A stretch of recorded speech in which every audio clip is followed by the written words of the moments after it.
লিটন, আমরা তো জেনেছি যে হলিডে মার্কেটের বিক্রি ৩ কোটি টাকা ছাড়িয়েছে। তো ছুটির দিনে বিশেষায়িত মার্কেটে নিয়ে ক্রেতা বিক্রেতা আসলে কি বলছেন, বা আপনি বেচা বিক্রি কেমন দেখছেন, আমাদের বিস্তারিত জানাবেন।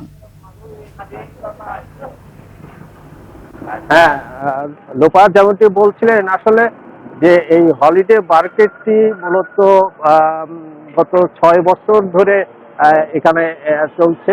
প্রায় কোয়ার্টার কিলোমিটার এলাকা জুড়ে এই হলিডে মার্কেট, বিশেষ করে রাজশাহীর সাহেববাজার এলাকার সাহেববাজার 0 পয়েন্ট থেকে শুরু করে কুমারপাড়া মোড় পর্যন্ত রাস্তার দুই পাশে মূলত এই মার্কেটটি বসে এবং প্রতি শুক্রবারে এই এই মার্কেটে বসে এবং প্রচুর বেচা কিনা হয়।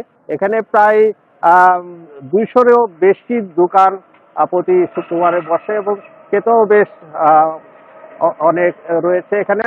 এখানে বর্তমানে বিশেষ করে যে পোশাকগুলো পাওয়া যাচ্ছে সেগুলো হলো আসলে শীতের পোশাক।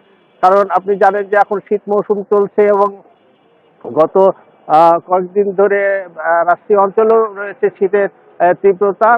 সব মিলে কিন্তু এখানে এই শীতের পোশাকগুলো নিয়ে এখন বেশি পাওয়া যাচ্ছে এবং গরমের সময় এমনি স্বাভাবিক যে গরমের পোশাকগুলো এগুলো এই মার্কেটে পাওয়া যায়। আমি যদি আপনাদের একটু দেখাতে চাই যে আসলে মার্কেটের পরিবেশটা ইতিমধ্যেই ধরেন যে এই মার্কেটটি জমে উঠেছে। বিশেষ করে সকাল ৮টার থেকেই মূলত এখানে ক্রেতার আনাগোনা শুরু হয়েছে। তার আগে কিন্তু দোকানিরা তাদের দোকানের পসরা বসিয়ে এখানে প্রস্তুতি নেয়। এই প্রতি শুক্রবার কিন্তু একই চক্র, এখানে নারী পুরুষ সবাই মিলে ক্রেতা আছে, এখানে শিশুরাও আছে তাদের পোশাক কেনাকাটা করতে। একমাত্র ওয়ালটন এসি দিচ্ছে ১ বছরের রিপ্লেসমেন্ট গ্যারান্টি। সব মিলে একটা জমজমাট অবস্থান থাকে প্রতি শুক্রবার এই মার্কেটটি।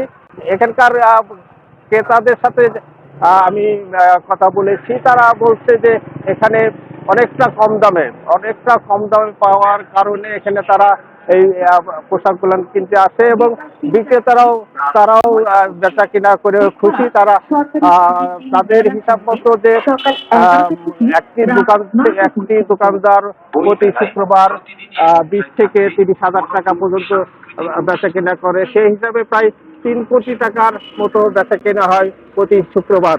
এই ছিল এই হলিডে মার্কেটের সর্বশেষ পরিস্থিতি। লোপা। লিটন, আপনাকে ধন্যবাদ।